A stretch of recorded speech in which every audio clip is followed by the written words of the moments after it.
Hello students, welcome to the channel science by Ekta ma'am. कैसे हैं आप सभी। आज की क्लास हमारी साइंस की क्लास। पिछले कुछ दिनों से हम पढ़ रहे थे मैथमेटिक्स का चैप्टर 5.3, उसको हमने कंप्लीट कर लिया था। आज की क्लास में हम स्टार्ट करते हैं हमारा चैप्टर नंबर 3 साइंस का, मेटल्स एंड नॉन मेटल्स। जैसा कि आपको याद होगा कि पिछली क्लास में हमने मेटल्स और नॉन मेटल्स की कुछ फिजिकल प्रॉपर्टीज के बारे में बात करी थी। एक बार उनको रिकॉल कर लेते हैं। अब हम पहले इस चैप्टर को कंप्लीट करेंगे, एक इंपॉर्टेंट चैप्टर। मान के चलिए कि 5 से 6 नंबर की क्वेश्चन इस चैप्टर में से आपके बोर्ड एग्जाम के पेपर में आते ही हैं। तो फिजिकल प्रॉपर्टीज में हमने हार्डनेस की बात की थी। मेटल्स की बात कर रहे हैं पहले कि मेटल्स जो होते हैं ये हार्ड होते हैं, गुड कंडक्टर होते हैं हीट और इलेक्ट्रिसिटी के। इनके अंदर से हीट और इलेक्ट्रिसिटी कंडक्ट हो सकती है। फिर हमने पढ़ा था डक्टिलिटी, अगर आपको याद हो तो। रिवाइज करने के लिए जरूरी थोड़ा गैप आ गया क्योंकि साइंस की क्लास में डक्टिलिटी यानी कि मेटल्स के वायर बनाए जा सकते हैं, जिसे डक्टिलिटी कहते हैं। मेलिएबिलिटी की हमने बात की थी, मेटल को पीट पीट कर और इनकी पतली शीट्स बनाई जा सकती हैं, जैसे मेलिएबिलिटी कहा जाता है। साथ ही साथ सोनोरस हमने पढ़ा था कि मेटल्स के अंदर एक स्पेसिफिक साउंड प्रोड्यूस होता है जब ये किसी सरफेस से टकराते हैं। मेटल्स होते हैं लश्रस होते हैं। लश्रस मतलब कि जब इनके ऊपर रोशनी गिरती है तो इनकी जो चमकीली सतह जो होती है, जो एयर के कांटेक्ट में होती है, वो चमक उत्पन्न करती है। साथ ही साथ हमने ये पढ़ा था कि ये सारे गुण जो हैं ये नॉन मेटल्स के अंदर नहीं पाए जाते हैं। कुछ स्पेसिफिक बातें हमने की थी कि ऐसा मेटल जो कि लिक्विड स्टेट में है, हार्ड नहीं होता, तो हमने पढ़ा था मरकरी होता है। ऐसा नॉन मेटल जो कि लस्ट्रस होता है, तो उसका आंसर था आयोडीन। ये शायद लास्ट क्लास में हमारे रह गया था। तो ऐसा non metal which is lustrous, चमक उत्पन्न करता है, तो इसका आंसर था आयोडीन। ऐसी धातु, ऐसा अधातु जिसमें चमक होती है वो है आयोडीन। बाकी हमने पढ़ ही लिए थे, बाकी जो क्वेश्चंस थे उनको कंप्लीट कर लिया था।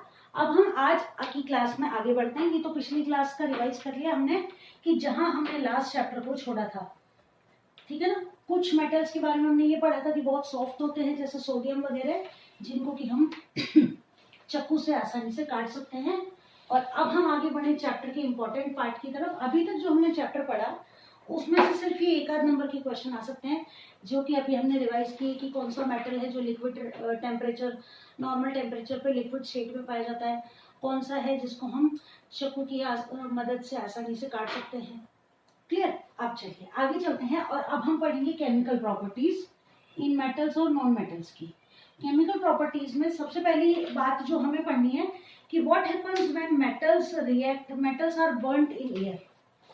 पहली चीज जो आज हम पढ़ेंगे कि मेटल्स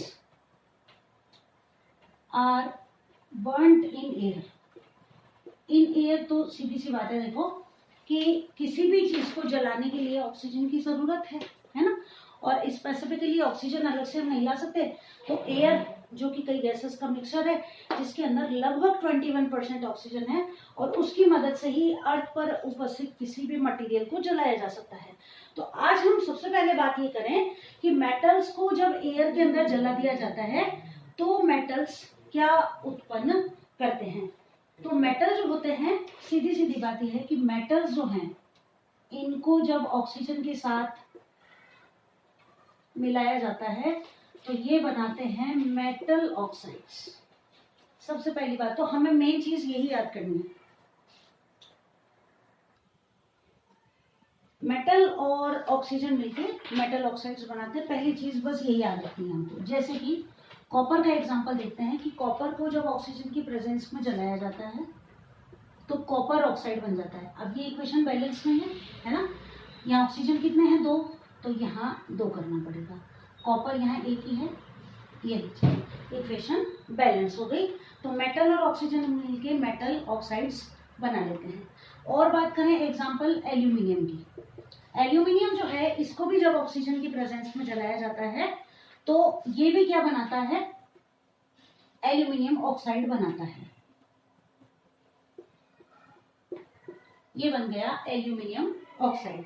एल्यूमिनियम ऑक्साइड जो है, अब आगे क्या बात करें हम कि ये जो मेटल के ऑक्साइड्स होते हैं ये नेचर में कैसे होते हैं। तो जितने भी मेटल ऑक्साइड्स होते हैं ये बेसिक नेचर के होते हैं। बेसिक नेचर का मतलब ये है कि ये सॉल्यूशन में बेस की तरह बिहेव करते हैं। यहाँ तक हमने पढ़ लिया। मेटल ऑक्साइड्स बनते हैं, बेसिक नेचर के होते हैं, ये हमने इसके एग्जांपल से लिखे। अब क्या होता है कि बेसिक ऑक्साइड्स के अलावा एक और प्रकार है मेटल ऑक्साइड्स का कि ये तो है बेसिक नेचर की, लेकिन एक तरह के और होते हैं। एक होते हैं एम्फोटेरिक ऑक्साइड्स। ये क्या होते हैं? एम्फोटेरिक या उभयधर्मी उभयधर्मी ऑक्साइड। इनके बारे में अब हम पढ़ें कि ये उभयधर्मी ऑक्साइड या एम्फोटेरिक ऑक्साइड्स होते क्या हैं। तो ऐसे मेटल के ऑक्साइड्स जो कि एसिड और बेस दोनों के साथ रिएक्ट कर सकते हैं। किसके साथ? एसिड और बेस दोनों के साथ रिएक्ट करते हैं और क्या बनाते हैं? सॉल्ट और वाटर बनाते हैं। उनको कहा जाता है एम्फोटेरिक ऑक्साइड। ठीक है, तो एम्फोटेरिक ऑक्साइड्स क्या हैं? हमने ये पढ़ा कि जितने भी मेटल ऑक्साइड्स हैं ये बेसिक नेचर के होते हैं, लेकिन कुछ ऐसे मेटल ऑक्साइड्स होते हैं जो कि एसिड या बेस के साथ रिएक्ट करके सॉल्ट और वाटर बनाते हैं और ऐसे ऑक्साइड्स को एम्फोटेरिक ऑक्साइड्स कहा जाता है। यानी कि those metal oxides which react with both acid or base to form salt and water are known as amphoteric oxide. एक एग्जांपल की मदद से इसको समझने का प्रयास करते हैं। एग्जांपल यही ले लेते हैं, एल्यूमिनियम ऑक्साइड। एल्यूमिनियम ऑक्साइड जो है जिंक ऑक्साइड है। इसके एग्जांपल और नोट करें तो इसका एग्जांपल लिख लीजिए। एक तो ये हो गया एल्यूमिनियम ऑक्साइड, एक हो गया जिंक ऑक्साइड। ये दोनों एम्फोटेरिक ऑक्साइड के एग्जांपल हैं। ये शॉर्ट क्वेश्चंस में हमसे पूछा जा सकता है। ठीक है, तो हमने एल्यूमिनियम ऑक्साइड और जिंक ऑक्साइड पढ़ लिया। अब हम क्या करते हैं कि एल्यूमिनियम ऑक्साइड एम्फोटेरिक ऑक्साइड है या नहीं, ये कैसे पता लगाएं। तो इनको पता लगाने के लिए हम इनकी रिएक्शन करवाते हैं एसिड और बेस दोनों से। यहाँ तक आई होप आपने नोट कर लिया होगा। तो अब आगे बढ़ते हैं और एल्यूमिनियम ऑक्साइड को रिएक्ट करवाते हैं एसिड और बेस के साथ। चलिए आगे बढ़ें। सबसे पहले हम रिएक्ट करवाएं एल्यूमिनियम ऑक्साइड को किसी एसिड के साथ। एसिड के साथ किसको रिएक्ट कराना है? एल्यूमिनियम ऑक्साइड को।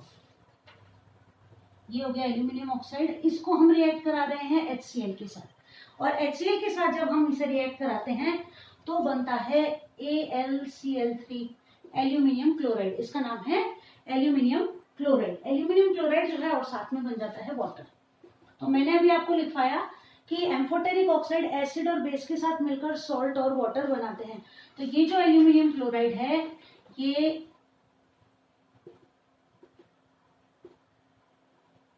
एक क्या है? सॉल्ट है। ठीक है, अब ये तो हो गई रिएक्शन एल्यूमिनियम ऑक्साइड की HCl यानी एसिड के साथ। अगली जो रिएक्शन होगी वो किसके साथ होगी? वो होगी किसी बेस के साथ। और अब एल्यूमिनियम ऑक्साइड को हम रिएक्ट कराते हैं किसी बेस के साथ। तो NaOH हमें पता है एक स्ट्रॉन्ग बेस है, और स्ट्रॉन्ग बेस जो है यहां रिएक्ट करेगा और बनाएगा सोडियम एल्यूमिनेट।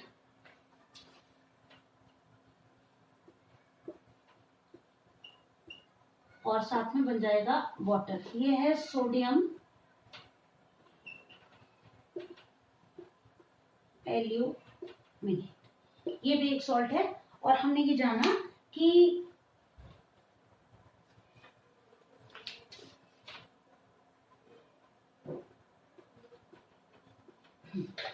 सोडियम एल्यूमिनेट, तो पहले सोडियम लिखा, बाद में एल्यूमिनेट को लिखा और वाटर का फॉर्मेशन हो जाता है।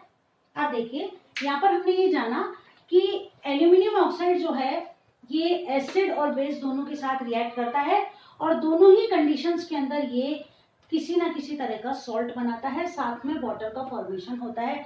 तो हमारा जो हाइपोथेसिस था कि एम्फोटेरिक ऑक्साइड एसिड और बेस दोनों के साथ रिएक्ट कर सकते हैं वो एकदम क्लियर है यहाँ पर, और यहाँ हमने विद रिएक्शंस इनको सॉल्व कर लिया है। अब हम आगे बढ़ते हैं और आगे देखें कि ये जो मेटल ऑक्साइड्स बने हैं अभी हमने जो रिएक्ट करा है, मेटल ऑक्साइड जो होते हैं ये इनसॉल्युबल इन वाटर होते हैं, इनसॉल्युबल इन वाटर। लेकिन कुछ स्पेसिफिक मेटल ऑक्साइड जो होते हैं ये क्या करते हैं, कुछ स्पेसिफिक मेटल ऑक्साइड जो होते हैं वो सॉल्युबल होते हैं वाटर में, और सॉल्युबल होने के कारण ये किसका फॉर्मेशन करते हैं, ये फॉर्मेशन करते हैं एल्केलाई का। पता था, हमने पढ़ा था ना कि वो बेस जो वाटर सॉल्युबल होते हैं उनको एल्केलाई कहा जाता है। यानी कि कुछ मेटल ऑक्साइड जैसे कि सोडियम के जो ऑक्साइड्स होते हैं ये क्या होते हैं, वाटर सॉल्युबल होते हैं और ये एल्केलाई का फॉर्मेशन करते हैं। जैसे कि सोडियम और पोटेशियम के ऑक्साइड, जैसे कि ये देखिए K2O, K2O ये क्या हो गया, पोटेशियम ऑक्साइड, और इसको हमने रिएक्ट करवाया किसके साथ, वाटर के साथ, ये बना लेता है 2KOH, सोडियम हाइड्रोक्साइड। और ये जो सोडियम हाइड्रोक्साइड है ये क्या है, वाटर सॉल्युबल है, और ये क्या बना लेता है, एल्केलाई का फॉर्मेशन कर लेता है। यहाँ तक हमारा चैप्टर कंप्लीट हो गया। हमने ये जान लिया कि ज्यादातर मेटल ऑक्साइड्स जो होते हैं ये वाटर में सॉल्युबल नहीं होते हैं, लेकिन कुछ स्पेसिफिक जैसे कि सोडियम के और पोटेशियम के जो हाइड्रोक्साइड होते हैं ये वाटर सॉल्युबल होते हैं, और ये वाटर सॉल्युबल होने के कारण एल्केलाई बनाते हैं। एल्केलाई यानी कि क्षारक का निर्माण करते हैं। इसके बाद आगे चले मेटल्स की, तो मेटल्स जो होते हैं, हम ये बात कर रहे हैं कि वाटर, यहाँ पर एयर की बात कर रहे हैं। कुछ मेटल्स जो होते हैं जैसे कि सोडियम, सोडियम जो मेटल है ये इतनी ज्यादा रिएक्टिव होती है, पोटेशियम है, सोडियम है, सोडियम और पोटेशियम। अगर आपको याद हो, आपने 10th 8th क्लास में ही पढ़ा था कि मेटल्स वाला ही जो चैप्टर था उसमें आपने पढ़ा होगा कि why is sodium kept in kerosene oil, कि केरोसिन ऑयल के अंदर डुबोकर इसको सोडियम को क्यों रखा जाता है। तो देखिए यहाँ पर बात क्या है कि सोडियम को और पोटेशियम को केरोसिन में डुबोकर रखा क्यों जाता है, इंपॉर्टेंट क्वेश्चन है। तो सोडियम और पोटेशियम जो होते हैं ये बहुत ही ज्यादा रिएक्टिव मेटल्स हैं। इनको जैसे ही एयर के कांटेक्ट में लाया जाता है, तो एयर के कांटेक्ट में जब इनको रखा जाता है तो ये आग पकड़ लेते हैं एयर में प्रेजेंट ऑक्सीजन की मदद से, और रखे रखे ही जलने लग जाते हैं। तो किसी तरह की हानि को आग से बचने के लिए इनको हमेशा केरोसिन ऑयल के अंदर डुबोकर रखा जाता है, ताकि ये एयर के कांटेक्ट में नहीं आए और किसी तरह की दुर्घटना ना हो। इसीलिए सोडियम और पोटेशियम को केरोसिन ऑयल के अंदर डुबोकर रखा जाता है। इसके बाद आगे हम बात करते हैं कुछ स्पेसिफिक मेटल्स की जिनके ऊपर ऑक्साइड की लेयर पाई जाती है। और अगला जो हमारा टॉपिक है वो है, हम पढ़ेंगे एनोडाइजिंग। ये एक इंपॉर्टेंट टॉपिक जिससे रिलेटेड क्वेश्चन आपसे पूछा जा सकता है। एनोडाइजिंग, हिंदी में इसको लिखते हैं एनोडीकरण। अब होता क्या है कि कुछ मेटल्स जो होते हैं उनके अंदर, जैसे कि मैग्नीशियम है, एल्यूमिनियम है, जिंक है और लेड है। मैग्नीशियम, एल्यूमिनियम, जिंक और लेड, है ना। अब इनके अंदर क्या गुण पाया जाता है कि इनकी जो सरफेस होती है ना वो एयर के कांटेक्ट में आकर अपने ऊपर एक ऑक्साइड की लेयर बना लेती है। और ऐसा किया जाता है कुछ स्पेसिफिक मेटल्स के लिए, जैसे कि एल्यूमिनियम की हम बात करते हैं। हमारे घर में यूटेंसिल्स, जो बर्तन हम काम में लेते हैं, जैसे प्रेशर कुकर वगैरह होता है, तो आपने देखा होगा कि नया नया जब होता है तो कितना शाइनी होता है ना। तो उसके पीछे रीजन क्या होता है, ये प्रोसेस। अब ये एनोडाइजिंग प्रोसेस है क्या, एनोडीकरण प्रोसेस है क्या, तो देखिए इसमें जो मेटल का बर्तन है एल्यूमिनियम का, जिसको कि एनोडाइज हमें करना है, उसका हम एनोड बना देते हैं। ठीक है, तो ये जो एल्यूमिनियम का बर्तन है इसका हम बना देते हैं एनोड, और इसका क्या करवाया जाता है, इलेक्ट्रोलाइसिस। इलेक्ट्रोलाइसिस करवाया जाता है किसकी प्रेजेंस में, सल्फ्यूरिक एसिड की प्रेजेंस में। अब होता क्या है कि जब इसका इलेक्ट्रोलाइसिस सल्फ्यूरिक एसिड की प्रेजेंस में होता है तो एनोड पर बनती है कौन सी गैस, ऑक्सीजन गैस। और ये जो ऑक्सीजन गैस है ये एल्यूमिनियम के साथ रिएक्ट करके क्या बना लेती है, एल्यूमिनियम ऑक्साइड बना लेती है। और ये जो एल्यूमिनियम ऑक्साइड है ये उस बर्तन के ऊपर एक लेयर की फॉर्म में जम जाता है, जिसकी वजह से वो बर्तन ज्यादा शाइनी फील होता है। और ये प्रोसेस क्या कहलाती है, एनोडाइजिंग कहलाती है। और ये जो है अट्रैक्टिव फिनिश देती है उन बर्तनों को और एक प्रोटेक्टिव लेयर की तरह काम करती है। तो ये जो लेयर बन जाती है ये एक प्रोटेक्टिव लेयर की तरह काम करती है, जो कि ऑक्साइड की लेयर होती है। तो ये इंपॉर्टेंट है, ये हमें याद होना चाहिए। तो दोबारा एक बार रिवाइज कर लेते हैं कि एनोडाइजिंग है क्या। तो एनोडाइजिंग मैग्नीशियम है, एल्यूमिनियम है, कुछ स्पेसिफिक मेटल्स के अंदर ये गुण पाया जाता है। एनोडाइजिंग की प्रोसेस के अंदर जो भी मेटल का बर्तन है या जो भी चीज है मेटल की, एल्यूमिनियम वगैरह की, उसका एनोड बना दिया जाता है और एनोड बनाने के बाद उसका इलेक्ट्रोलाइसिस किया जाता है सल्फ्यूरिक एसिड की प्रेजेंस में। सल्फ्यूरिक एसिड की प्रेजेंस में जब इसका इलेक्ट्रोलाइसिस किया जाता है तो एनोड पर सल्फ्यूरिक एसिड की रिएक्शन से क्रिएट होती है ऑक्सीजन गैस। ये ऑक्सीजन गैस इस मेटल के साथ रिएक्ट करके ऑक्साइड बनाती है और ये ऑक्साइड जो है वो एक लेयर के फॉर्म में उस मेटल के यूटेंसिल पर या जो भी मटेरियल है उसके ऊपर चारों तरफ जम जाता है।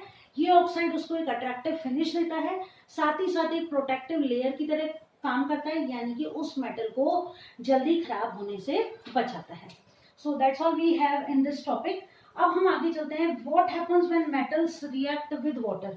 अभी हमने क्या पढ़ा कि मेटल ऑक्सीजन के साथ रिएक्ट करके क्या बनाते हैं। तो हमने ये पढ़ा कि मेटल ऑक्सीजन के साथ रिएक्ट करके मेटल के ऑक्साइड्स बनाते हैं। ऑक्साइड्स जो होते हैं बेसिक नेचर के होते हैं, लेकिन कुछ ऑक्साइड्स ऐसे होते हैं जो एम्फोटेरिक ऑक्साइड्स होते हैं, जो बेस और एसिड दोनों के साथ रिएक्ट कर सकते हैं। विद एग्जाम्पल हमने देख लिया, सोडियम और पोटेशियम को देख लिया कि वो ज्यादा रिएक्टिव होते हैं, इसलिए उनको मिट्टी के तेल के अंदर हम डुबोकर रखते हैं ताकि वो आग ना पकड़े। अब आगे पढ़ते हैं कि मेटल्स जब वाटर के साथ रिएक्ट करते हैं, मेटल प्लस वाटर, ये हमारा अगला टॉपिक। तो मेटल जब वाटर के साथ रिएक्ट करते हैं तो वही पहले वाली कंडीशन आ जाती है कि मेटल ऑक्साइड बनाते हैं प्लस हाइड्रोजन गैस को रिलीज करते हैं। एक एक करके एग्जांपल देखते हैं।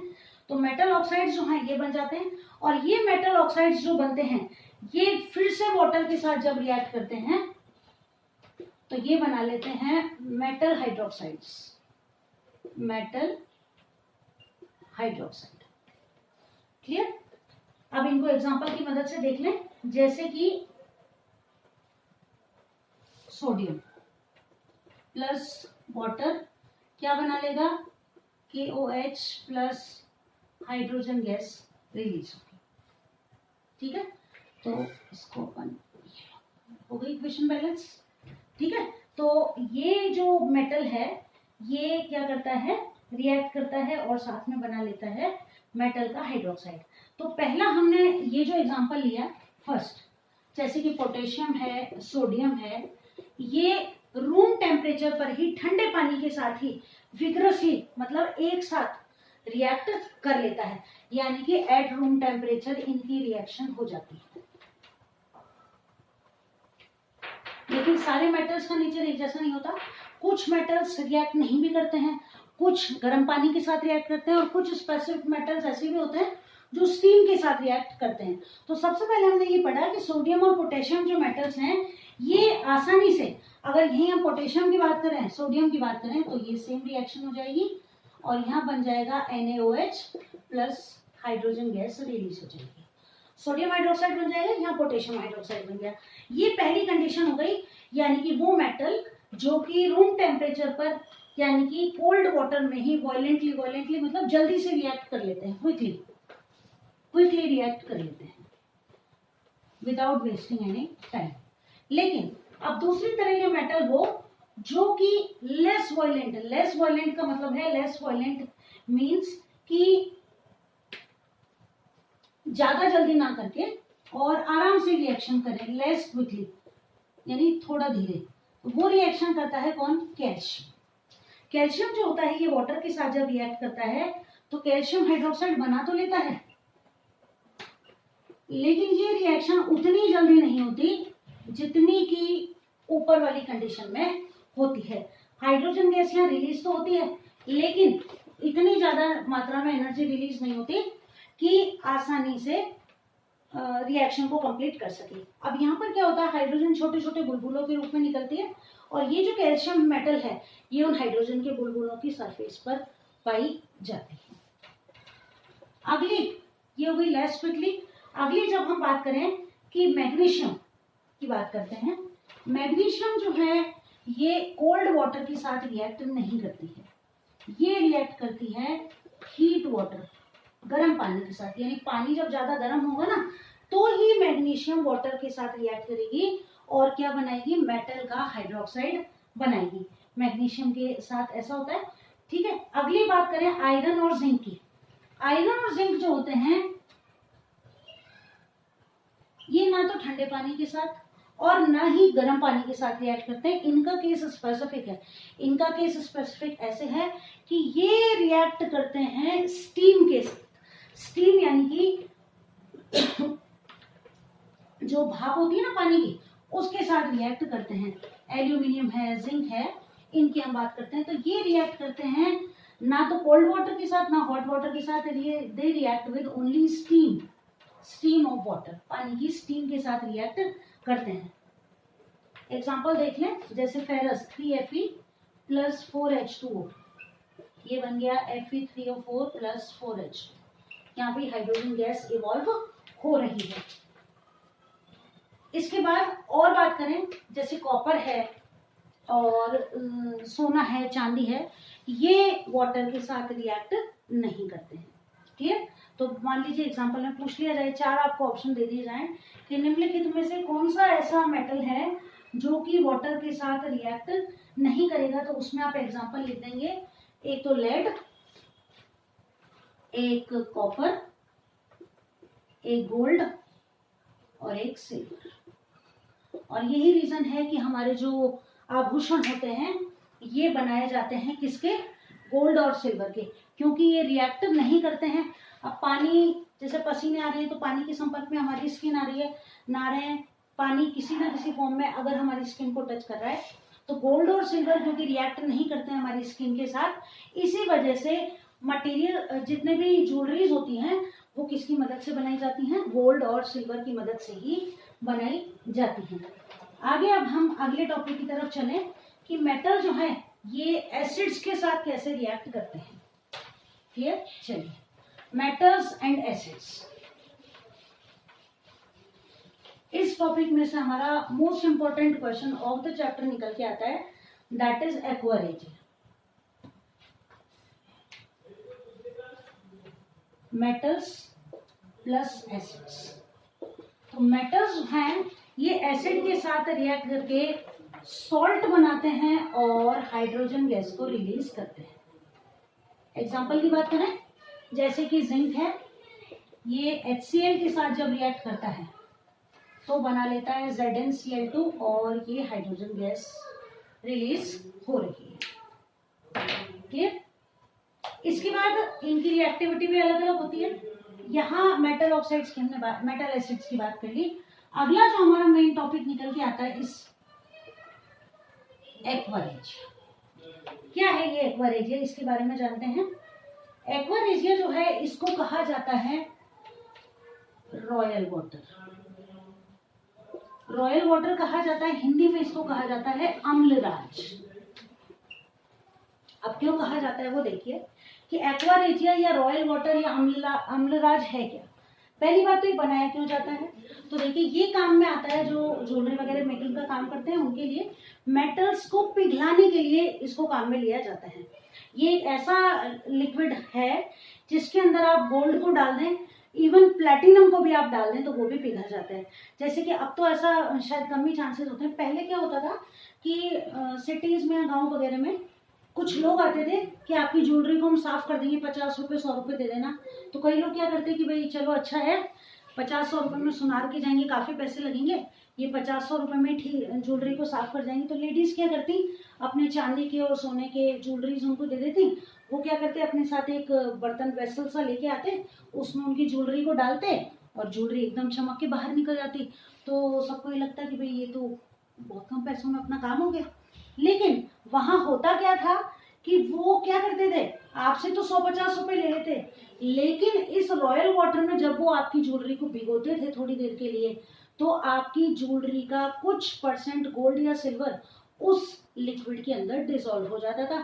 और काफी सारे केमिकल प्रोसेसेस हैं जिनके थ्रू वो उस लिक्विड में से उस मेटल को यानी कि गोल्ड या सिल्वर को वापस प्राप्त कर लेते थे।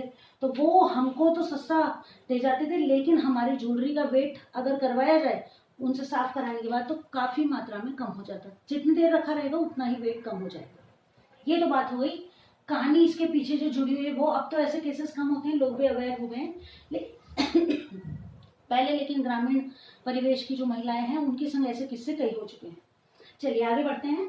अब हम ये जाने कि एक्वारेजिया, इसमें आपसे ये नहीं पूछा जाता है, आपसे पूछा जाता है कि ये बनाया कैसे जाता है, इसका कंपोजिशन क्या है। तो देखो कि सिंपलेस्ट मेथड इसको याद करने का कि आपको कंसंट्रेटेड यानी कि सांद्र, हिंदी में हम बोले तो कंसंट्रेटेड आपको लेना है। एक तो लेना है HCl और एक लेना है HNO3। ठीक है, कंसंट्रेटेड ही लेने, दोनों ही सांद्र ही, HCl भी HNO3 भी। HCl क्या है? हाइड्रोक्लोरिक एसिड, और ये क्या है? Nitric acid. अब मैंने जैसे याद कर रखा है वो ट्रिक आपको याद करा देती हूँ। देखो यहाँ कितना लिखा हुआ है? 3, तो इसको लिख दो 1, और यहाँ कितना है? कुछ भी नहीं है तो 1 है, तो यहाँ लिख दो 3। यानी कि कैसे, क्या कंपोजिशन है इसका कि when we take concentrated hydrochloric and nitric acid in 3:1 proportion, then the mixture is known as aqua regia। यानी कि जब सांद्र हाइड्रोक्लोरिक अम्ल और नाइट्रिक अम्ल को 3:1 में मिलाया जाता है तो बनने वाला जो विलयन है उसे एक्वा रेजिया कहा जाता है। तो इनका रेशियो कितना हो जाएगा? 3:1। 3 तो क्या होगा? HCl और 1 होगा HNO3, और ये जो मिल गया ये बन गया एक्वा रेजिया। अब मान लो परसेंटेज पूछ ले तो हम इतनी तो मैथ्स हमारी तैयार है। ये तो हो जाएगा 75% और दिस विल बी 25%। क्लियर? तो 75% तो HCl लेंगे और 25% HNO3 लेंगे।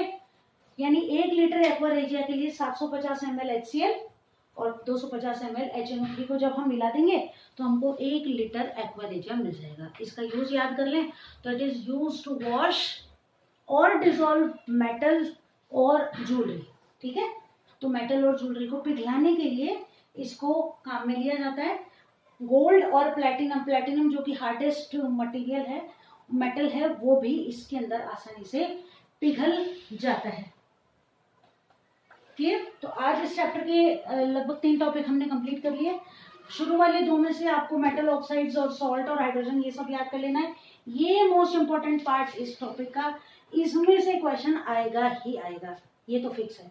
एक्वा रेजिया से रिलेटेड कोई भी क्वेश्चन आपसे पूछ लिया जाए, इसको रॉयल वाटर कहते हैं या रॉयल वाटर क्या है, ऐसे भी पूछ लिया जाए आपसे, कैसे बनाया जाता है, क्या काम आता है, तो ये याद होना चाहिए। इनका परसेंटेज भी पूछ लिया जाता है, इसको इधर लिख के इसको इधर लिखना है। तो बस याद यही ट्रिक रखनी है आपको कि जहाँ 3 है वो 1 लिखना है, जहाँ 1 है उसको 3 लिखना है, क्रॉस मल्टीप्लाई वाला सिस्टम।